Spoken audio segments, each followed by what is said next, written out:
Hi friends, ಮತ್ತೆ ನಾನು ನಿಮ್ಮ ಮುಂದೆ ಮೀನು ಸಾಂಬಾರು ಮಾಡೋದು ಹೇಗಂತ ತಿಳಿಸ್ಕೊಡ್ಲಿಕ್ಕೆ ಬಂದಿದ್ದೀನಿ.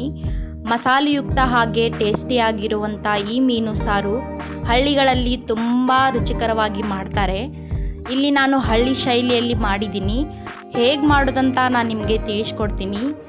ಈ ಮೀನು ಸಾಂಬಾರನ್ನ ರೊಟ್ಟಿ ಜೊತೆಗೆ, ರೈಸ್ ಜೊತೆಗೆ, ಚಪಾತಿ ಜೊತೆಗೆ, ಪೂರಿ ಜೊತೆಗೆ ತಿನ್ಬೋದು. ತುಂಬ ರುಚಿಕರವಾಗಿರುತ್ತೆ. ಮಾಡೋ ವಿಧಾನ ಹೇಗಂತ ನೋಡೋಣ ಬನ್ನಿ.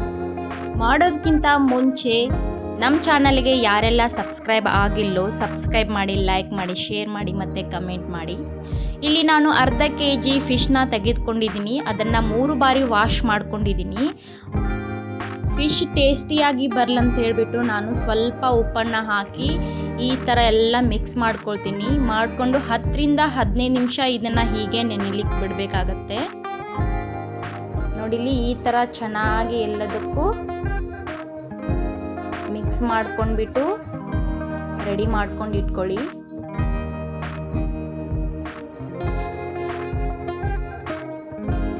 ನಂತರ ನಾನಿಲ್ಲಿ 2 ಈರುಳ್ಳಿಯನ್ನು ತೆಗೆದುಕೊಂಡು ಈರುಳ್ಳಿಯನ್ನು ಕಟ್ ಮಾಡ್ಕೋತೀನಿ. ಇದನ್ನು ಮಿಕ್ಸಿ ಜಾರ್ನಲ್ಲಿ ಪೇಸ್ಟ್ ಮಾಡ್ಕೊಳ್ಳಿಕ್ಕಂತ. ಹಾಗೆ 1 ಟೊಮ್ಯಾಟೋನ ತಗೊಂಡು ಕಟ್ ಮಾಡ್ಕೊಂಡಿದ್ದೀನಿ. ಇದನ್ನು ಮಿಕ್ಸಿ ಜಾರ್ನಲ್ಲಿ ಹಾಕ್ಕೊಳ್ತಾ ಇದ್ದೀನಿ. ಹಾಗೆ 1 ಬೌಲು ಕೊಬ್ಬರಿ ತುರಿಯನ್ನು ತೆಗೆದುಕೊಂಡಿದ್ದೀನಿ. ಗೊತ್ತಾಗಲಿಲ್ಲ ಅಂತಂದರೆ ತೆಂಗಿನಕಾಯಲ್ಲಿ ಅರ್ಧ ಭಾಗದಷ್ಟು ನೀವು ತೆಗೆದುಕೊಂಡ್ರೆ ಸಾಕು. ಹಾಗೆ 20 ಗ್ರಾಮು ಕೊತ್ತಂಬರಿಯನ್ನು ತೆಗೆದುಕೊಂಡಿದ್ದೀನಿ. ಹಾಗೆ ಸ್ಮಾಲ್ ಸೈಜ್ನಲ್ಲಿರುವಂಥ 4 ಮೆಣಸಿನಕಾಯನ್ನು ತೆಗೆದುಕೊಂಡಿದ್ದೀನಿ. ಹಾಗೆ 1.5 ಸ್ಪೂನು ಸಾಂಬಾರು ಕಾಳನ್ನು ತೆಗೆದುಕೊಂಡಿದ್ದೀನಿ. ಇದಕ್ಕೆ ಸ್ವಲ್ಪ ನೀರನ್ನು ಹಾಕಿಬಿಟ್ಟು ಪೇಸ್ಟ್ ಮಾಡ್ಕೊಳ್ತೀನಿ. ನೋಡಿ, ಈ ಥರ ಪೇಸ್ಟ್ ಮಾಡ್ಕೊಳ್ಬೇಕಾಗತ್ತೆ. ನಂತರ ನಾನು ಫಿಶ್ ಸಾಂಬಾರು ಮಾಡಲಿಕ್ಕಂತ ಸ್ವಲ್ಪ ಒಂದು ಬೌಲ್ನಲ್ಲಿ ಸ್ವಲ್ಪ ನೀರು ಹಾಕಿ ಹುಣಸೆ ಹಣ್ಣನ್ನು ನೆನೆಲಿಕ್ಕೆ ಇಟ್ಟಿದ್ದೆ. ಒಂದು 5 ನಿಮಿಷ ನೆನೆಲಿಕ್ಕೆ ಇಟ್ಟರೆ ಸಾಕು, ನೆನೆಯುತ್ತೆ. ಫಿಶ್ ಸಾಂಬಾರಿಗೆ ಒಗ್ಗರಣೆ ಯಾವ ಥರ ಕೊಡಬೇಕಂತಂದರೆ, ಇಲ್ಲಿ ನಾನು ಒಂದು ಪಾತ್ರೆನ ಇಟ್ಬಿಟ್ಟು 2.5 ಸ್ಪೂನ್ ಎಣ್ಣೆಯನ್ನು ಹಾಕ್ಕೊಳ್ತಾ ಇದ್ದೀನಿ. ಎಣ್ಣೆ ಕಾಯುವವರೆಗೂ ಬಿಡಬೇಕು. ಲೋ ಫ್ಲೇಮ್ನಲ್ಲಿ ಇಟ್ಕೊಂಡ್ರೂ ಒಳ್ಳೆಯದು, ಯಾಕಂದರೆ ಬೆಳ್ಳುಳ್ಳಿ ಸುಟ್ಕೊಂಡು ಬಿಡುತ್ತೆ. ಇಲ್ಲಿ ನಾನು 1 ಸ್ಪೂನು ಜೀರಿಗೆಯನ್ನು ಹಾಕ್ಕೊಳ್ತಾ ಇದ್ದೀನಿ. ನಂತರ 15 ಪೀಸು ಬೆಳ್ಳುಳ್ಳಿಯನ್ನು ತೆಗೆದುಕೊಂಡಿದ್ನಲ್ಲ, ಅದನ್ನು ಕುಟ್ಕೊಂಡು ಹಾಕ್ಕೊಳ್ತಾ ಇದ್ದೀನಿ.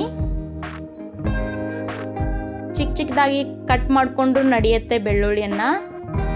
ಲೋ ಫ್ಲೇಮ್ನಲ್ಲಿ ಇಟ್ಕೊಂಡು ನಂತರ ಇಲ್ಲಿ ನಾನು ಅರ್ಧ ಸ್ಪೂನು ಅರಿಶಿಣದ ಪುಡಿಯನ್ನು ಹಾಕ್ಕೊಂಡು ಫ್ರೈ ಮಾಡ್ಕೊಳ್ತೀನಿ. ಬೆಳ್ಳುಳ್ಳಿಯ ಹಸಿ ವಾಸನೆ ಹೋಗೋವರೆಗೂ ಫ್ರೈ ಮಾಡ್ಕೊಳ್ಬೇಕಾಗತ್ತೆ. ಇವಾಗ ಫ್ರೈ ಆಗಿದೆ. ನಂತರ ಆಗಲೇ ನಾವು ಮಸಾಲವನ್ನು ಪೇಸ್ಟ್ ಮಾಡ್ಕೊಂಡು ಇಟ್ಕೊಂಡಿದ್ವಲ್ವ, ಸೊ ಅದನ್ನು ಹಾಕ್ಕೊಳ್ತೀನಿ. ಇವಾಗ ಮೀಡಿಯಮ್ ಫ್ಲೇಮ್ನಲ್ಲಿ ಇಟ್ಕೊಂಡ್ರೆ ನಡೆಯುತ್ತೆ. ಕೆಳಗಡೆ ಹೊತ್ಕೊಳ್ಳೋ ಚಾನ್ಸಸ್ ಇರುತ್ತೆ, ಸೊ ಅದಕ್ಕಾಗಿ ಸ್ವಲ್ಪ ನೀರು ಹಾಕ್ಕೊಳ್ಳಿ.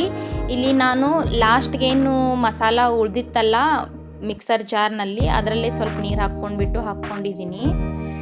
ನಂತರ ನಾನು ಇಲ್ಲಿ 2 ರಿಂದ 2.5 ಸ್ಪೂನ್ ಖಾರವನ್ನು ಹಾಕ್ಕೊಳ್ತಾ ಇದ್ದೀನಿ. ಹಾಗೆ ರುಚಿಗೆ ತಕ್ಕಷ್ಟು ಉಪ್ಪನ್ನು ಹಾಕ್ಕೊಳ್ಬೇಕಾಗತ್ತೆ. ನೋಡ್ಕೊಂಡು ಹಾಕ್ಕೊಳ್ಳಿ, ಯಾಕಂದರೆ ಆಗಲೇ ನಾವು ಫಿಶ್ಗೆ ಸ್ವಲ್ಪ ಉಪ್ಪನ್ನು ಹಾಕಿದ್ದೀವಿ, ಅದಕ್ಕಾಗಿ. ನಂತರ ಇಲ್ಲಿ ನಾನು ಹುಣಸೆ ಹಣ್ಣನ್ನು ನೆನೆಲಿಕ್ಕಿಟ್ಟಿದ್ನಲ್ಲ, ಅದನ್ನು ಹಾಕ್ಕೊಳ್ತಾ ಇದ್ದೀನಿ. ನಿಮಗೆ ಜಾಸ್ತಿ ಹುಳಿ ಬೇಕಂದರೆ ಜಾಸ್ತಿ ಹಾಕ್ಕೊಳ್ಳಿ, ಇಲ್ಲ ಕಡಿಮೆ ಹುಳಿ ಬೇಕಂದರೆ ಕಡಿಮೆ ಹಾಕ್ಕೊಳ್ಳಿ, ನೋಡ್ಕೊಂಡು ಹಾಕ್ಕೊಳ್ಳಿ. ನಂತರ ಇಲ್ಲಿ ನಾನು ಫಿಶ್ ಮಸಾಲವನ್ನು 1 ಸ್ಪೂನ್ ಹಾಕ್ಕೊಳ್ತಾ ಇದ್ದೀನಿ. ಹಾಕ್ಕೊಂಡ್ಬಿಟ್ಟು ಚೆನ್ನಾಗಿ ಮಿಕ್ಸ್ ಮಾಡ್ಕೊಳ್ಬೇಕು. ಈ ಥರ 2 ರಿಂದ 3 ನಿಮಿಷ ಬೇಯಿಸ್ಕೊಳ್ಬೇಕಾಗತ್ತೆ. ಇವಾಗ 3-4 ನಿಮಿಷ ಬೆಂದಿದೆ. ನಂತರ ಇದಕ್ಕೆ ನಾನು 1 ಸ್ಪೂನು ಅಲ್ಲ ಬೆಳ್ಳುಳ್ಳಿ ಪೇಸ್ಟನ್ನು ಹಾಕ್ಕೊಳ್ತಾ ಇದ್ದೀನಿ. ಅಲ್ಲ ಬೆಳ್ಳುಳ್ಳಿ ಪೇಸ್ಟು ಆಗಲೇ ನಾನು ಬೆಳ್ಳುಳ್ಳಿನ ಕೂಡ ಹಾಕಿದ್ದೀನಿ, ಅಲ್ಲ ಬೆಳ್ಳುಳ್ಳಿ ಪೇಸ್ಟ್ ಕೂಡ ಹಾಕ್ಕೊಳ್ತಾ ಇದ್ದೀನಿ. ಯಾಕಂದರೆ ಅದ್ರ ಫ್ಲೇವರ್ ತುಂಬ ಟೇಸ್ಟಿಯಾಗಿ ಬರುತ್ತೆ ಫಿಶ್ ಸಾಂಬಾರಿಗೆ, ಸೊ ಅದಕ್ಕಾಗಿ ನಾನು ಜಾಸ್ತಿ ಹಾಕ್ಕೊಂಡಿದ್ದೀನಿ. 3-4 ನಿಮಿಷ ಬೇಯಲಿಕ್ಕೆ ಬಿಟ್ಟಿದ್ವಲ್ವ, ಇವಾಗ ಬೆಂದಿದೆ. ನಂತರ ಇಲ್ಲಿ ನಾನು ಅರ್ಧ ಲೀಟ್ರ್ ನೀರನ್ನು ಹಾಕ್ಕೊಂಡಿದ್ದೀನಿ. ನಿಮಗೆ ಕರ್ರಿ ಟೈಪ್ ಬೇಕಂತಂದರೆ, ಅಂದರೆ ತುಂಬ ದಪ್ಪ ಬೇಕಂದರೆ ಸ್ವಲ್ಪ ನೀರು ಹಾಕ್ಕೊಳ್ಳಿ, ಇಲ್ಲ ತಿಳುವಾಗಿ ಬೇಕಂದರೆ ಜಾಸ್ತಿ ನೀರು ಹಾಕ್ಕೊಳ್ಳಿ, ನೋಡ್ಕೊಂಡು ಹಾಕ್ಕೊಳ್ಳಿ. ಇವಾಗ ನಾನು ಇದನ್ನು 10 ನಿಮಿಷ ಕುದಿಲಿಕ್ಕೆ ಬಿಟ್ಟಿದ್ದೆ. ಚೆನ್ನಾಗಿ ಬೇಯಬೇಕಿದು.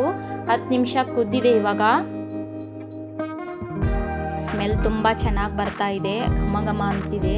ಇದರ ಜೊತೆಗೆ ನಾನು ತುಂಬ ಟೇಸ್ಟಿಯಾಗಿರುವಂಥ ಫಿಶ್ ಫ್ರೈ ಮಾಡಿದ್ದೀನಿ, ಅದನ್ನು ಡಿಸ್ಕ್ರಿಪ್ಷನ್ನಲ್ಲಿ ಕೊಟ್ಟಿರ್ತೀನಿ, ಒಂದ್ಸಲ ಹೋಗಿ ನೋಡಿ, ಅದನ್ನು ಕೂಡ ಟ್ರೈ ಮಾಡಿ. ತುಂಬ ಟೇಸ್ಟಿಯಾಗಿದೆ. ಸಾಂಬಾರಂತೂ ಪರ್ಫೆಕ್ಟಾಗಿ ಬಂದಿದೆ. ಆಗಲೇ ನಾವು 10ರಿಂದ 15 ನಿಮಿಷ ಫಿಶ್ನ ನೆನೆಲಿಕ್ಕೆ ಇಟ್ಟಿದ್ವಲ್ವಾ, ಇವಾಗ ಅದನ್ನು ಆ್ಯಡ್ ಮಾಡಬೇಕಾಗತ್ತೆ. ನಿಧಾನವಾಗಿ ಒಂದೊಂದಾಗಿ ಇಟ್ಕೊಳ್ಳಿ ನೋಡಿ ಈ ಥರ. ನಂತರ ಇದನ್ನು ಮಿಕ್ಸ್ ಮಾಡಲಿಕ್ಕೆ ಹೋಗಬೇಡಿ, ಯಾಕಂದರೆ ಒಡ್ಕೊಳ್ಳೋ ಚಾನ್ಸಸ್ ಇರುತ್ತೆ. ಫಿಶ್ ಯಾಕೆ ಸ್ಮೂತಾಗಿರುತ್ತಲ್ಲ, ಸೊ ಅದಕ್ಕಾಗಿ.